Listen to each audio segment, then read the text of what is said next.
Well, I think Durham is doing it very thoroughly. I think he's putting out information. And so I look forward to getting the facts. It's our government, right? It's supposed to be for the people, right? We have to do a lot of reminding about that, don't we?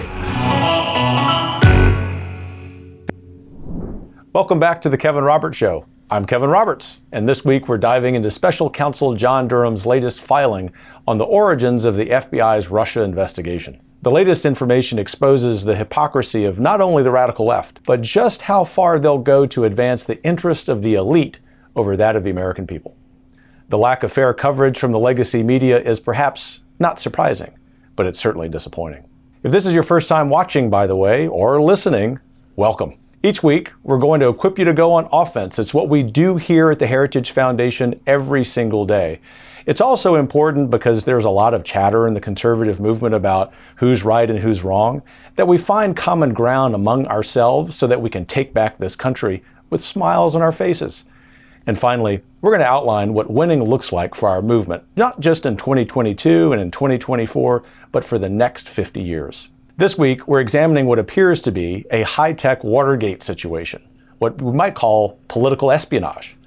We know the left plays dirty, but actually spying on a presidential candidate and then on the president himself, it's truly astonishing.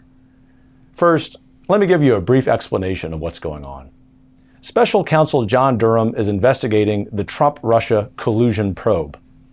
Durham's latest filing on February 11th revealed that a technology company working with the Hillary Clinton presidential campaign improperly used its access to internet servers at the White House to spy on President Trump. This scandal flies in the face of the narrative that Trump colluded with Russia in the 2016 election, a narrative cast by the Clinton campaign and others on the left.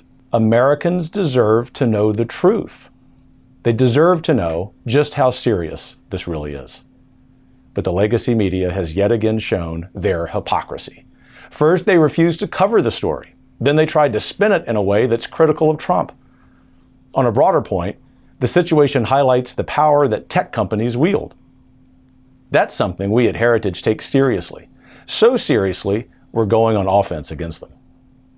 Coming up, we're going to dive even deeper into this issue with someone who has been heavily involved on calling for transparency on it. Former governor of Florida and now senator for the Sunshine State, Rick Scott. Don't forget to subscribe to the Kevin Roberts Show on Apple Podcasts, Spotify, or wherever you get your podcasts, and give the show a 5-star rating while you're at it. We really appreciate it. It helps us to reach more people. Stay with us. I'll be right back with Senator Scott. 50 years ago, the Heritage Foundation was created to help conservatives save America from crime, inflation, communist aggression, and cultural decay brought on by left-wing coastal elites. The bad news is, leftists are screwing it up all over again. This means we're going to have to save America once more. And the good news is, we can. Today, Heritage is the tip of the spear for America's counteroffensive against the woke socialist left dominating Washington and poisoning our country. We're laying out the facts, leading the debates, and setting the agenda to protect our elections and our border, to rein in big tech and rescue kids from woke schools, and to help Americans rebuild a strong economy and even stronger families. After what we've seen the woke left become in recent years, we know the days of reacting to them are over.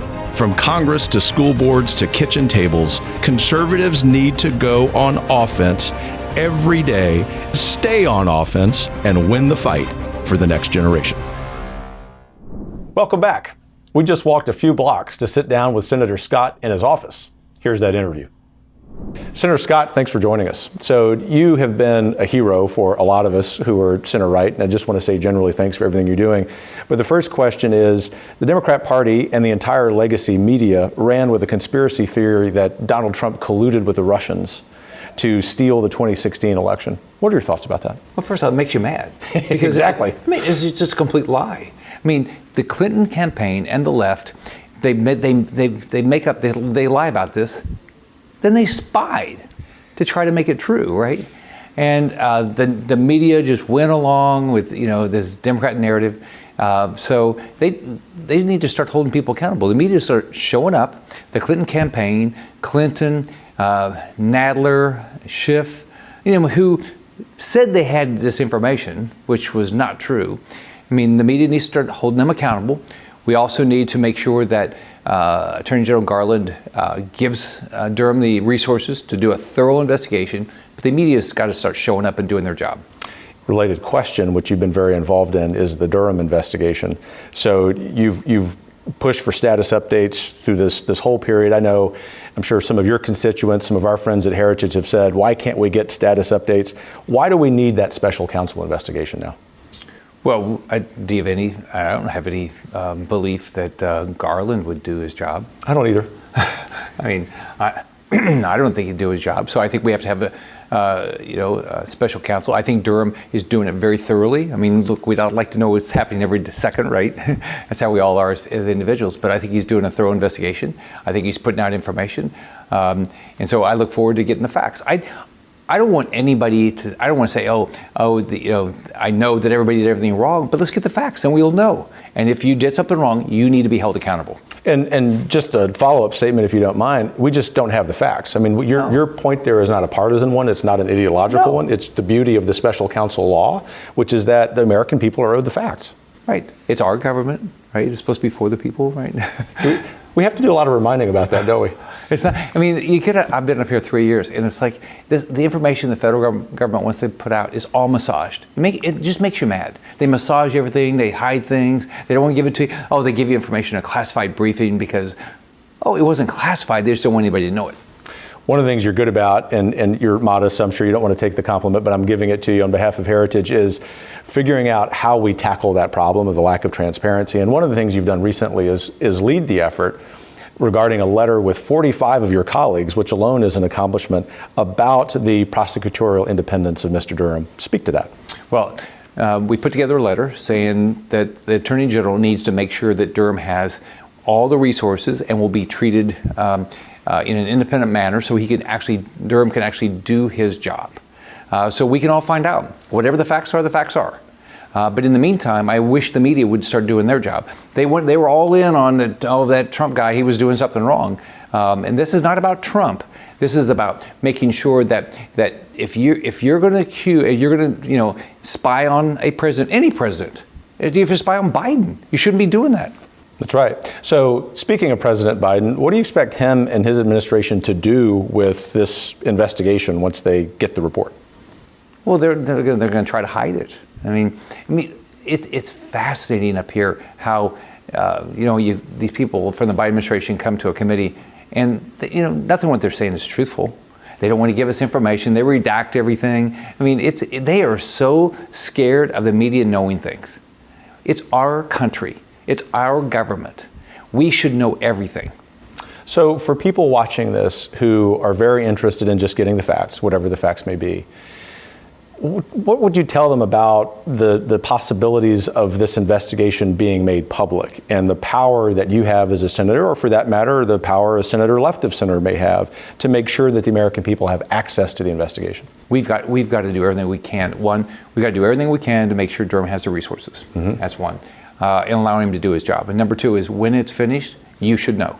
Everybody should know. I mean, and then if anybody's done anything wrong, and you always hope people didn't, but if they did, they need to be held accountable.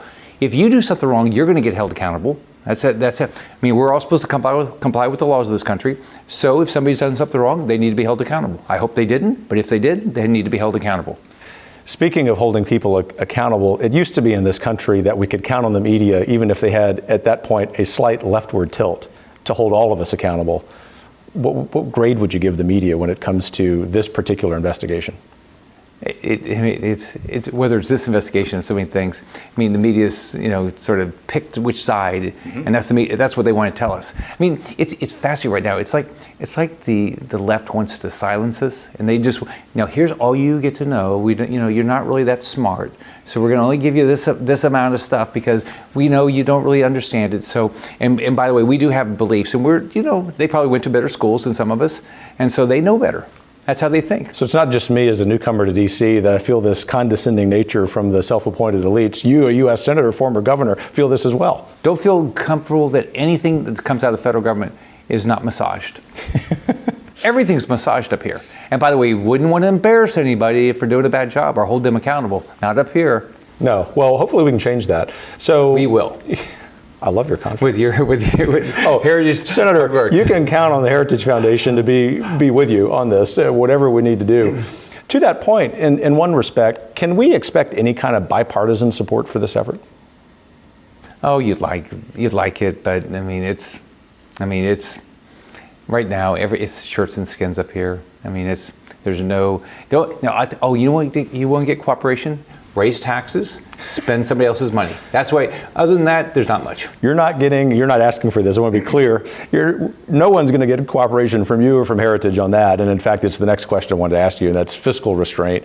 You've been a real leader on this, pivoting from the Durham investigation to that very pressing issue. When you think about the size of the debt, when you think about the deficits that are almost incomprehensible to the average American, not because they're dumb, but because there are so many zeros behind those numbers. It's hard to believe. Exactly.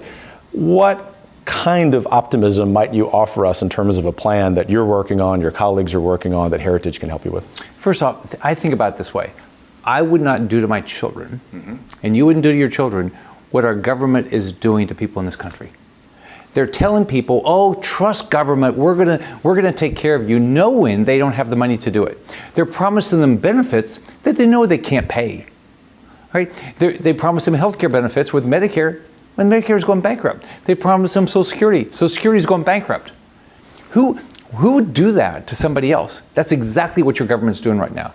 So while we're not there, I'm very optimistic. We're having a conversation about debt now. Clearly the inflation is having an adverse impact on Americans, so there's a conversation about it. There's still not enough conversation about spending. There's still too much conversation up here about how we need to spend more money on things. No. Figure out how you can. I'm a business guy. What did you have to do in business? You had to say, how do I figure out how to be more efficient every day? Every day. And by the way, shouldn't your cost of government go down every year as we get more Americans?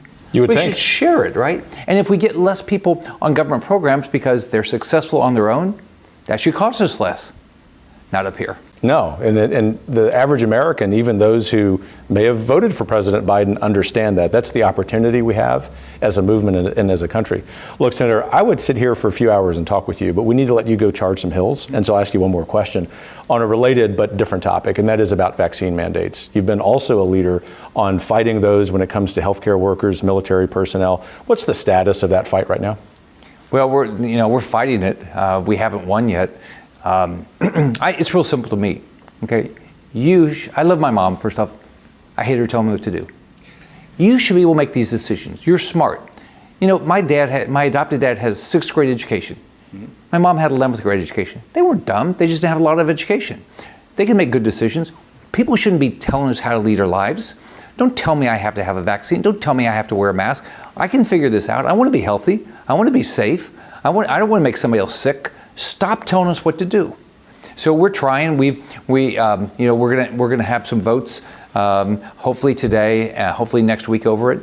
But we'll see. The left just wants to control us. It's just fascinating. In every aspect of our lives. Every aspect. Why do I want to control? Why would I? I don't want to control my wife, my kids, my grandkids. I want them to be free to do what they believe in. And there was a time, just to wrap up here, when most people left of center agreed with that statement. We had different particular plans about policies, but to your point about shirts and skins, we've just become tribes. So I'll wrap here and say, Senator Rick Scott, you're a great patriot. Thanks for your time. Thank you for what you guys do, because one thing is you give us good ideas. You have a lot of support, so it helps. It helps when you're trying to do what we're trying to do. It helps when we have members like you. So thanks. Stay tuned. There's more ahead. Big tech is out of control. If they can silence the sitting president, what can they do to you? The Heritage Foundation has been on the front lines, fighting for free speech. We spotlight big tech censorship, demand reform, and help you fight for your rights. Heritage was the first conservative organization to reject big tech's money because this is too important. We won't be silenced. Welcome back, everyone, to our final stretch of the show. Each week, we're going to have a rotation here for you. On some, we'll talk about practical tips you can use to advocate for conservative principles on the grassroots level.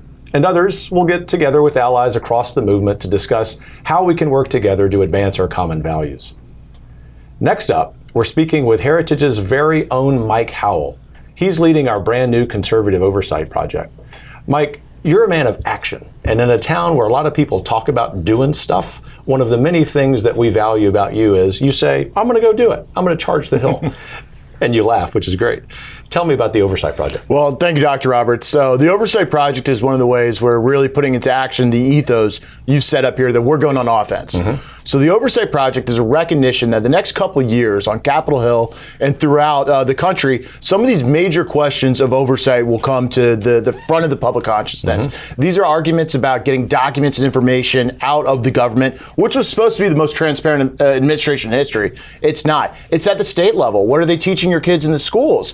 Transparency at the state and local level. And so the Conservative Oversight Project is us bringing all these great resources we have Heritage to bear. We have some of the best researchers in the world who know their issue areas in and out. We have a communications team, par none, that can help get the message out, bypass traditional media. We have coalitions groups that can work across the country with various groups to really collect all of the best information and really push ahead together. And we have great, relationships on Capitol Hill with congressmen and senators who are really charging this hill in the most public and visible way. So what we're going to do is we're going to go out and make sure that everyone who's in this fight has the information they need. We're going to do that by making best use of freedom of information laws. We're going to FOIA, and if we don't get the information, we're going to sue. And then once we get that information, we're going to make sure it's tied to actual accountability and policy change. We're not going to sit back and just watch and let the media report to us what's happening. We're going to go out there and we're going to change the game. We're going to do that via the Conservative Oversight Projects. So translation from this non-attorney is, you're an attorney Americans can believe in. Yes, there you go.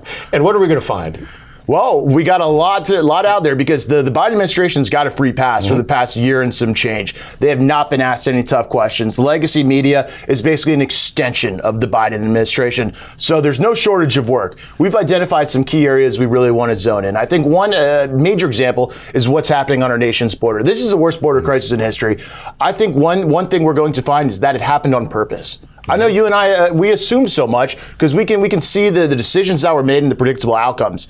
But I think there's a lot more to it than that. And so I think we're really going to pull back the curtains on who decided to do this, why, who helped them out, where all these illegal aliens are going throughout the country, the consequences to those localities, and really paint that picture. But it doesn't end there.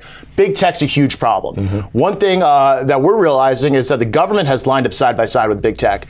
They're in opposition. They're talking on a daily basis. They're sharing information. You saw Jen Psaki from the White House podium basically encouraging big tech platforms to deplatform conservatives. That's not just happening at the top. That's happening on a day-to-day basis at the lower levels. We're going to peel back that curtain and show Americans that big tech is not their friend. They're working hand in glove with the left to silence conservatives and regular Americans. And the list goes on. We can talk about CRT. The government is one of the biggest purveyors of this. They're establishing standards across the board through their woke diversity offices to really ingrain this and also feed the beast of this nonprofit community that makes money by teaching these classes. So we're going to figure out who's getting our money to teach our kids CRT and then also to instill it and make it permanent via the federal government. It goes on and on. And one major thing I know you just talked to Senator Scott about is this Durham filing news.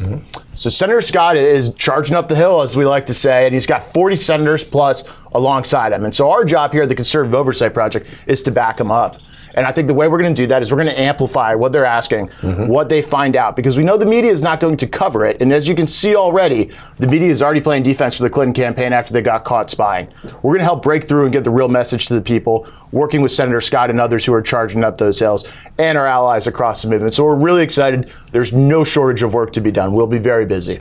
I just wish you were a little more passionate about it. Well, all kidding aside, you're in the House and Senate offices every day. That's something we do here at the Heritage Foundation, is actually interact with members and staff for the purposes of advancing conservative principles. And I want to get you to speak to a really important kind of tactical point, if you will. Millions of Americans are saying, look, it's not enough that we have a conservative majority a year from now here in this town. If we have a conservative majority, they need to govern as conservatives. Explain for our viewers how the Oversight Project fits into that plan. Absolutely. So there's two types of oversight. There's oversight for accountability, for press purposes, big headlines, and then there's oversight that's tied to a policy outcome. That's the area we're playing in. Everything we're doing is in furtherance of pushing members of Congress, both in the House and Senate, to actually tie their investigations, their transparency requests, and so forth to actual outcomes. That's why we kind of focus in on the priorities that you've laid out for the Heritage Foundation. Big tech chief amongst them, education, immigration. And so we want to tell the whole story so our policymakers have the best facts and most evidence behind them when they go out and actually make changes, because the next Congress is one of the most important Congresses of our lifetime. It'll be the biggest juxtaposition of the far less vision for America, and they got 2 years of proven behind them at this point of how bad that is versus what the right can present. And so we want to make sure that they're best equipped to make that argument. And so that's what we're trying to do. So you mentioned the media. Is there any hope that the Oversight Project might inspire just one or two outlets in the media to actually cover some of the lack of transparency in our government? Well, I hope so. One of them, I would tune into the Daily Signal, who's just down the hall from us. DailySignal.com. DailySignal.com. But it's really important to know that the Washington Post, New York Times, et al., they're in on this. There is a reason that the Clinton campaign and others were laundering information in the Obama administration to these media outlets. They were willing participants who, covered their ears and closed their eyes and published what they were being force-fed. That drove this country into a really dark time where a significant portion of the country believed that President Trump had colluded with Russians to win an election. Crazy conspiracy theory that's since been debunked numerous times over and over. But people willingly pushed it. People with a lot of responsibility in the media. And we want to hold them accountable. Whether they'll come willingly, I doubt it. But we're going to get that story out there. Last question. One of the things that I love about you and I love about Heritage is that we're willing to punch hard, but not just for the sake of landing a punch, but to say, we now have your attention. This is what the plan is. This is what success looks like. This is what winning looks like. So to use another metaphor, I'm going to hand you a magic wand with the Oversight Project. A year from now, 2 years from now, what are the two significant victories that we will have achieved? I think we will have proven to America, and therefore by proving to America, created the kind of drive for legislative solutions. So we'll prove to America both big tech is working in absolute concert with leftists to control and run the government. They're not this neutral institution that's just out there to push access and speech to all. They're part of the Democratic and the left establishment. I like to say big tech is big left. And I think once we can get that information out there and for Americans to fully understand they've chosen a side and it's not your side, it's one political side, the reforms come a lot easier. And so I'd like to see us really play a big role in that. With regards to the border crisis, I would love to see nothing more than a Congress in 2023 that puts forth actual legislative solutions or withholds funding for the Department of Homeland Security to get this under control. And one way we can create that requirement is by getting the full information out altogether. You saw yesterday that the DHS only released the January border crisis numbers because they were being sued in court down in Texas. We used to post that stuff on the website monthly. It was just a thing you did. That's what transparency is. You got to assume to get that information out. So there's a reason they want to hide it. We're going to make it a lot more difficult for them to hide it, all with an eye towards actual solutions to keeping this country safe. Mike Howell, thanks for your work on the Oversight Project and for being such a great patriot. Thank you, sir. You bet. That's a wrap for this week's show. I want to again thank my guests, Senator Rick Scott and my good friend Mike Howell. Don't forget to subscribe to The Kevin Roberts Show on Apple Podcasts, Spotify, or wherever you get your podcast. And give the show a 5-star rating while you're at it. And please tell a friend. Our movement is for everyone, and all are welcome. Take care, and we'll see you next week.